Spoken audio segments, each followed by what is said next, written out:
Very good morning dear student. Again एक question और लाया हूं मैं आपके लिए। इससे भी मैंने आपसे बहुत सारे क्वेश्चन पूछे थे, ठीक है ना। तो इसी पे मैंने एक क्वेश्चन कॉन्सेप्चुअल बेस रखा है ताकि आपको और अच्छे से समझ में आ जाए, ठीक है। तो क्वेश्चन पढ़ते हैं, फिर इसका सॉल्यूशन आपसे डिस्कस करते हैं, ठीक है। तो क्वेश्चन में बेसिकली डियर आपसे पूछा क्या गया है, उन चीजों पे ध्यान देते हैं। वो कह रहा है कि the linear operator Lx is defined as cross product. तो एक तो हम इस वर्ड का मीनिंग समझेंगे पहले कि क्रॉस प्रोडक्ट का क्या मीनिंग है। और आई थिंक आपको पता भी होगा, जब मैंने आपको वेक्टर कैलकुलस वाला पोर्शन यूनिट फर्स्ट पढ़ाया था तो वहां मैंने आपको क्रॉस प्रोडक्ट बताया था। कह रहे हैं कि Lx डिफाइन किया गया है B cross x, where B can be define 0 1 0 transpose and x defined x1 x2 x3 transpose are three dimensional vector. कितना डायमेंशनल है? Three dimensional vector. The matrix 3 cross 3 the 3 cross 3 matrix M of the operation satisfied this condition। किस condition को satisfied कर रहा है dear? इस condition को satisfied कर रहा है, M multiply x1 x2 x3 transpose then the eigen value of M, यानी M की आइगन वैल्यू पूछ रहा है। M कितना क्रॉस का है? 3 क्रॉस 3 है। तो देखिए डियर स्टूडेंट, यहां तक पहुंचने के लिए हमें बेसिकली क्या क्या चीजें दिया है। पहला हमें दिया है L x गिवन है, और ये क्या गिवन है? B क्रॉस कैपिटल X, ये गिवन है। और ये कैसा क्रॉस है? Cross product, cross product. Okay. Second things, मुझे B की वैल्यू भी गिवन है, कैपिटल X की वैल्यू भी गिवन है, और जो मैट्रिक्स बन रही है वो कितने क्रॉस की बन रही है? 3 क्रॉस 3 का। और इसका आइगन वैल्यू तो आपको याद होगा डियर, जब भी किसी मैट्रिक्स का ऑर्डर ऑड होता है तो एटलीस्ट एक वन रियल रूट एग्जिस्ट करता है ऑलवेज। तो अगर इस थ्योरम की स्टेटमेंट की हेल्प से हम देखें और ऑप्शनों में देखें तो एटलीस्ट एक ऑप्शन तो हमारा देखते ही गलत हो गया। कैसे? क्योंकि यहाँ पे तीनों आइगन वैल्यू क्या है? इमेजनरी है। तो अगर आपको किसी ऑप्शन को टिक भी करना हो, यदि आपको नहीं भी आता है, तो एटलीस्ट इतना केयरफुली तो आप चूज कर सकते हैं कि जहां पे आप किसी और ऑप्शन पे टिक मार सकते हैं इसके अलावा। तो एक छोटा स्टेटमेंट आपको हमेशा याद रखना है, जब भी किसी मैट्रिक्स का ऑर्डर ऑड होता है तो उस कंडीशन में कम से कम एक रियल रूट ऑलवेज एग्जिस्ट करता है। ओके। पहली कंडीशन ये दे रखी है, मैं इसे क्वेश्चन नंबर 1 देता हूं डियर। सेकंड मुझे गिवन है, क्या गिवन है? L x बराबर M, और इस ट्रांसपोज है तो इसे ऐसे भी लिखा जा सकता है x1 x2 and x3। Okay, ये मुझे गिवन है। तो देखो डियर, हम इसे करते हैं। तो अब जो जो चीजें हम जानते हैं डियर, जो जो चीजें हम जानते हैं उसी के अकॉर्डिंग करते हैं। Lx मुझे डिफाइन है B क्रॉस x। अब जानते हैं कि अगर A और B दो वेक्टर होते हैं, अगर दो वेक्टर हैं, अगर ये मेरे R से बिलोंग कर रहे हैं और A और B दो वेक्टर है, इनका क्रॉस मल्टीप्लाई किया जाए A क्रॉस B, तो ये कैसे डिफाइन होता था dear? I J K, yes या नो। और एक A वेक्टर, अगर A वेक्टर है B भी वेक्टर है, तो A के एलिमेंट को यहाँ लिखना, B के एलिमेंट को यहाँ लिखना। तो A B का मतलब है ये वाला वेक्टर। ओके, तो मैं इसके नीचे डियर B वेक्टर लिख देता हूं और यहाँ कैपिटल X वेक्टर, और इनका मल्टीप्लाई। तो IJ के फॉर्म और साथ में B के जितने भी आपके वेक्टर हैं, B के क्या क्या एलिमेंट हैं? 0 1 और 0। अगेन X का x1 x2 x1 x2 और x3। अब ये आपका क्या बना? 3 क्रॉस 3 का डिटरमिनेंट। अब आप चाहो तो अपनी सुविधा के अकॉर्डिंग इसका क्या कर सकते हैं? क्या कर सकते हैं? डिटरमिनेंट फाइंड कर सकते हैं। तो मैं बेसिकली क्या करूंगा डियर, इस कंडीशन में मैं कोशिश करता हूं कि उस रो या उस कॉलम के अकॉर्डिंग मैं क्या करूं, अपना आंसर फाइंड करूं जिसमें मैक्सिमम 0 हो। तो मैं कोशिश करता हूं कि मैं इस रो के करस्पॉन्डिंग R2 रो के करस्पॉन्डिंग क्या करूं, इसे एक्सपेंड करूं, तो इजीली मुझे आंसर मिल जाएगा। बेसिकली यहाँ पे टाइम बहुत इंपॉर्टेंट होता है। तो अगर मैं 1 के करस्पॉन्डिंग करूं, क्योंकि 2 तो मेरा ऑलरेडी 0 है, अब इसके करस्पॉन्डिंग अगर मैं यदि करूं डियर, तो यहाँ से क्या होगा, यहाँ से क्या होगा डियर, 1 के करस्पॉन्डिंग। अब जानते हैं यहाँ पे प्लस, यहाँ पे प्लस माइनस प्लस, तो ये +1, और इसके करस्पॉन्डिंग इस रो को लीव कर देते हैं और इस रो को लीव कर देते हैं। जो रिमेनिंग होगा उसका अगेन डिटर्मिनेंट I, यहाँ पे A, यहाँ पे x1 और यहाँ पे x3। तो यहाँ से क्या हो रहा है डियर, ये 1 है, दिस इज 1। तो यहाँ से अगर इसका डिटर्मिनेंट फाइंड करेंगे तो क्या हो रहा है x3i, और इधर क्या हो रहा है माइनस x1 के, एक ही लाइन में आपका आंसर निकल गया। अब मैं क्या करूं डियर इसमें, क्योंकि मुझे ij चाहिए, तो मैंने 0j करा, ये मैं कर सकता हूं। तो अब यहां से क्या हो रहा है डियर कि मेरा जो Lx है वो कैसे डिफाइन हुआ, इस फॉर्म में डिफाइन हुआ, I x3 + 0j minus x1 k। अब देखिए डियर, ये भी अपने आप में एक लीनियर कॉम्बिनेशन है, इसका I J और K का। I J K क्या होते हैं, मेरे वेक्टर होते हैं, यूनिट वेक्टर होते हैं x y z ट्रांसफॉर्मेशन। तो मैं इसको डियर इस फॉर्म में भी इससे क्या कर सकता हूँ, लिख सकता हूँ। अगर ये लीनियर कॉम्बिनेशन है I J K का, तो मैं Lx को डिफाइन कर सकता हूँ डियर यहाँ पे x3 0 and minus x1, yes या नो। तो मैंने डियर ये क्या कर दिया, आपके सामने डिफाइन कर दिया। यानी मेरा जो सॉरी, ये B क्रॉस यहाँ पे डियर, ये हमने जो फाइंड कर रहे हैं हम, ये हम फाइंड कर रहे हैं B क्रॉस x। तो ये क्या है हमारा, ये डायरेक्ट यहाँ पे लिख दूंगा, कैपिटल B क्रॉस x, और ये किसके बराबर ही है, L x के बराबर है। तो मैं इसे यहाँ लिख देता हूँ। यानी इक्वेशन फर्स्ट को जब हमने सॉल्व करा तो हमें ये मिला। अब इक्वेशन सेकंड में क्या है, Lx बराबर m इंटू दिस। तो यहाँ क्या करते हैं डियर, यहाँ बहुत आसान है। तो m उसने ऑलरेडी हमें क्लू दिया है कि m कितना क्रॉस का है, 3 क्रॉस 3 का। तो हम एज्यूम करते हैं m 3 क्रॉस 3 का मैट्रिक्स, और Lx की वैल्यू हम यहाँ रख देते हैं। ये Lx बराबर क्या है हमारे पास, ये कंडीशन गिवन है। ओके डियर, तो अगर ये गिवन है तो यहाँ पे क्या होगा, ये एक्चुअल में क्या होगा, इनका मल्टीप्लाई होगा, तो ये एक्चुअल में ट्रांसपोज है x1 x2 और x3 का ट्रांसपोज। अब मैं जब यहाँ पे इसकी जगह वैल्यू पुट करूंगा तो यहाँ क्या पुट करूंगा, x3 0 और माइनस x1, और यहाँ पे m को मुझे एज्यूम करना पड़ेगा 3 क्रॉस 3 का मैट्रिक्स। तो मैं m क्यूब 3 क्रॉस 3 का मैं यहीं पे लिख दे रहा हूँ, अलग से क्या लिखना है।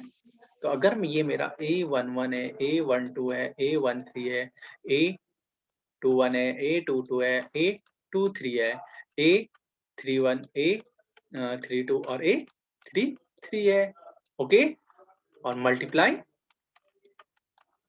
x1 x2 है x3, यस या नो। और मेरा काम है इस m मैट्रिक्स को फाइंड करना। सबसे पहले जब मैं m मैट्रिक्स को फाइंड करूंगा तभी तो मैं आईगन वैल्यू की बात कर पाऊंगा। तो यहाँ क्या करूंगा बेसिकली डियर, मुझे पता है कि दो मैट्रिक्स आपस में इक्वल होती है जब दोनों क्या हो, सेम ऑर्डर के हो। अब इधर तो 3 क्रॉस 1 ऑर्डर का है, और इधर भी ये कितने का बन रहा है, ये मेरा 3 क्रॉस 1 है और ये 3 क्रॉस 3 का है। तो जब मैं इनका मल्टीप्लाई करूंगा तो आप जानते हैं कि मैट्रिक्स का, दो मैट्रिक्स का मल्टीप्लिकेशन कंफर्टेबल कब होता है, जब आपको पहले वाले मैट्रिक्स का कॉलम दूसरे वाले मैट्रिक्स के रो के इक्वल होता है।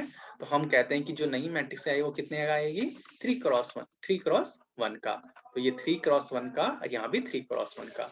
अब बेसिकली डियर जब मैं इसे सॉल्व करूंगा डियर, ये आप प्लीज इस वाले फॉर्म को जब आप सॉल्व करोगे तो आपको यहाँ से फाइंड करना है A1 A2 A13 ये, A21 A22 A23 A31 A32 A33, यानी मुझे ये सारी वैल्यूज चाहिए।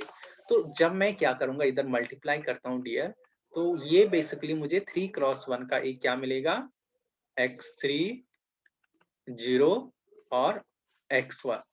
ओके, और जब मैं इसे सॉल्व करूंगा डियर तो ये मुझे क्या मिलेगा, A11 x1 प्लस आप तो जानते हैं ना, पहले रो का पहले कॉलम के हर एक एलिमेंट से मल्टीप्लाई। यहाँ का पहले एलिमेंट A11 है तो इसके पहले एलिमेंट कॉलम के पहले एलिमेंट से मल्टीप्लाई, फिर प्लस A12 और इधर x2, फिर प्लस A13 और x3। दूसरा एलिमेंट क्योंकि 3 क्रॉस 1 का बनेगा, A21 x1 plus A22 x2 plus A23 x3 and another A31 x1 plus A32 x2 plus A33 x3। अब दोनों मैट्रिक्स सेम ऑर्डर की है और इक्वल भी है, तो हम इनके जो एलिमेंट है उन्हें आपस में क्या कर सकते हैं, कंपेयर करेंगे। तो एलिमेंट क्या होगा, x3 बराबर किसके बराबर आएगा, x3 मेरा आएगा डियर किसके बराबर आएगा, पहले element A11 x1 plus A12 x2 plus A13 x3 इसके बराबर आएगा। सिमिलरली नेक्स्ट यहाँ पे लिख देता हूं 0 A21 x1 plus A22 x2 plus A23 x3, फिर again minus x1 equal to A31 x1 plus A32 x2 plus A। ये सारी कैलकुलेशन है डियर और कुछ भी नहीं है। अब देखिए डियर, ये मेरे पास 3 इक्वेशन बन गया और 3 मुझे कितने वैल्यूज फाइंड करनी है, A119 वैल्यू। तो बेसिकली डियर मैं इस x1 को ऐसा लिख सकता हूँ 0 x1 plus 0 x2 plus 1 dot. ये सिमिलरली इस 0 को ऐसे लिख सकता हूँ 0 0 0 x1 plus 0 x2 plus 0 x3। Similarly इसे क्या करूंगा मैं, इसे minus 1 dot x1 plus 0 x2 plus 0 into x3। और तीनों इक्वेशन को मैं आपस में क्या करूं, अगर कंपेयर करूंगा तो मेरे को इसकी वैल्यू मिल जाएगी A11 की। तो A11 की वैल्यू कितनी है, 0, A12 का 0, A13 का। मैं क्या करूं, सेपरेटली हर एक इक्वेशन को आपस में क्या करूंगा, कंपेयर करूंगा एलिमेंट वाइज हर एक टर्म को। तो मुझे यहाँ से जो मेरी मैट्रिक्स मिलेगी एम मैट्रिक्स मिलेगी डियर, मैं डायरेक्ट लिख दे रहा हूँ, आप कोशिश करना जैसा मैंने कहा कंपेयर करना है। तो ये मुझे मिलेगी डियर डायरेक्टली क्या मिलेगी, 0 0 1 अनदर 0 0 0 और नेक्स्ट जो मुझे मिलेगा -1 0 0। ये मिल गया मुझे डियर। आप अगर अगेन यहाँ पे ये पुट करोगे m की वैल्यू, इस इक्वेशन को आप सेटिस्फाइड करना, मैंने इसे इक्वेशन ए नाम दिया, आप देखना है जो ये वैल्यू होगी इस इक्वेशन को सेटिस्फाइड करेगा। ये मैंने इन 3 इक्वेशन को कंपेयर करके ये वैल्यू। अब मुझे m मैट्रिक्स मिल गई 3x3 का। अब आपके पास 2 मेथड हैं, वैसे तो बहुत सारे मेथड है पर 2 मेथड मैंने आपको बताया है। एक तो आप क्या करो, m माइनस लैम्डा आई करो और इस इक्वल टू 0 कर दो, कैरेक्टरिस्टिक इक्वेशन से आप इससे भी आंसर निकाल सकते हैं। एक दूसरा मेथड मैंने आपको बताया था ट्रेस ऑफ m। तो ट्रेस ऑफ m कितना निकल रहा है डियर मेरा, इस मैट्रिक्स का 0। और कितनी आइगन वैल्यू होगी, 3x3 है तो यानी λ1 प्लस λ2 प्लस λ3। इसे दे दो इक्वेशन नंबर 1, इसे दे देता हूं मैं 2। और अगली इक्वेशन प्रोडक्ट होता है। अब प्रोडक्ट के लिए डियर अगर कोई एक रो मेरा आइडेंटिकली 0 तो इसका मीनिंग होता है कि एट लीस्ट क्या हो मेरे पास वहां पे डियर, एटलीस्ट क्या हो वहां पे, इस कंडीशन में अगर एक भी रो अगर मेरा आइडेंटिकली 0 होता है, उस मैट्रिक्स का डिटरमिनेंट कितना होता है, 0 होता है। और हम जानते भी एक प्रॉपर्टी, आइगन वैल्यू का प्रोडक्ट भी किसके बराबर होगा, डिटरमिनेंट के बराबर। तो λ1 λ2 λ3, this is second equation number 3। अब यहां से आपको क्या करना है, बाय ऑप्शन जाना है। आपको ऑलरेडी यहाँ गिवन है, देखो पहले में 3 रियल रूट है, तो देखो 3 रियल रूट है तो अगर मैं इसका मल्टीप्लाई करता हूं तो ये भी पॉसिबल बन रहा है, अभी तो ये भी पॉसिबल बन रहा है। देखो 0 प्लस ये -1, पहली इक्वेशन भी सेटिस्फाइड हो रही है। ओके, और मल्टीप्लाई करूंगा ये भी हो रहा है, और ये वाला भी हो रहा है, और ये वाला भी हो रहा है। यस या नो? तो यानी इस कंडीशन में ये वाला मेथड आप इनबिल्ट नहीं कर सकते हो। समझ में आया? क्यों? क्योंकि ये जो मेथड लगता है डियर, ये मोस्टली जब तब लगता है जब वैसे तो सब जगह लगता है, बट मोस्टली ये तब यूज करते हैं जब आपके सारे रूट्स रियल हो। अब यहाँ पे देखो, अगर मैं इनको अगर ये मेरे रूट्स हैं, इस मेथड से करूं तो क्या दिक्कत हो रही, देखिए λ1 की वैल्यू अगर मैं 0, λ2 की वैल्यू मैं 1 और λ3 की वैल्यू मैं -1 पुट करता हूं, तो ऐड करो, कंडीशन सेटिस्फाइड, मल्टीप्लाई ऑलवेज, एक क्योंकि एक 0 है। यस या नो? एक रो अगर 0 हो तो डिटरमिनेंट क्या होता मेरा? 0 होता है ऑलवेज। यस या नो? तो यहां से तो ये वाला ऑप्शन नहीं होगा, अगर डिटरमिनेंट 0 होता तो ये वाला ऑप्शन भी कैंसिल आउट हो गया। अब बचा मेरा पहला और डी। ओके, अब क्या करते हैं डियर, अब हमें यही वाला मेथड इनबिल्ट करना पड़ेगा। जब आप इस मेथड का यूज करोगे डियर, तो इस मेथड का यूज करते हैं यहाँ पे, हम इस मेथड का यूज करते हैं। इस मेथड से देखिए डियर, अब यहाँ से या तो ए होगा या डी होगा। तो जब अब आप a माइनस लैम्डा आई करोगे तो क्या बनेगा, नई matrix minus lambda 0 1 0 minus lambda 0 -1 और क्या क्या बनेगा 0 माइनस लैम्डा, ये बनेगा। अगर इससे नहीं होता तो मैंने एक और मेथड बताया था, लैम्डा क्यूब माइनस ट्रेस, तो ट्रेस तो 0 है तो ये 0 लैम्डा, फिर यहाँ पे एक और वैल्यू आता है, वो होता है आपका, अगर याद हो आपको, लैम्डा इंटू A11 प्लस ए है, तो अभी हम कैपिटल M11 फिर capital M22 plus capital M33 into lambda हो गया, फिर माइनस डिटर्मिनेंट, और डिटर्मिनेंट तो m का 0 है, इक्वल टू 0 बट कैले हैमिल्टन थ्योरम। बट अगर आप इसे सिंप्लीफाई करोगे किसी भी एक रो या कॉलम के अकॉर्डिंग, तो जो ये निकलेगा डियर, ये निकलेगा आपका lambda cube plus lambda equal to 0। यहाँ से जब आप इसे सॉल्व करोगे, lambda common, lambda square plus 1 equal to 0, तो यहाँ से आपको दिख रहा होगा डियर, एक तो लैम्डा बराबर 0, एक लैम्डा बराबर क्या आएगा, प्लस माइनस आइटा। तो इस कंडीशन में डियर ये वाला ऑप्शन क्या हो गया, सही हो गया, और ये वाला ऑप्शन क्या हो गया आपका, डिस्कार्ड हो गया। ओके, अब देखो यहाँ एक रियल रूट मिल गया, एक दो इमेजिनरी। तो ये आपको याद रखना है, जब आपके एक से ज्यादा ऑप्शन अगर मैच हो जाए तो फिर आपको ये वाला मेथड भी यूज करना, अदरवाइज आप इसी मेथड से करोगे, ये ज्यादा आसान है। आई थिंक आपको पसंद आया होगा, और आपको इससे रिलेटेड जितने भी और टाइप के क्वेश्चन मिलते हैं आपको कोशिश करना है उन्हें करने का। जरूरी नहीं कि ओनली आपका सिंपल क्वेश्चन ही पूछा जाए, हो सकता है आपका जो अदर आपने और प्रीवियस क्लास में जो टॉपिक पढ़े हों उससे रिलेटेड क्वेश्चन या मैट्रिक्स में इनबिल्ट कर दो। और यहाँ से हमेशा एक क्वेश्चन बनता है हर एक एग्जाम में।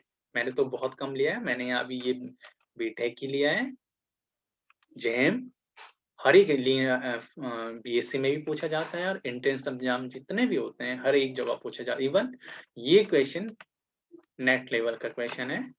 तो आई थिंक आपको पसंद आया होगा सभी को। ओके, तो ओके, थैंक यू, जल्द मिलेंगे।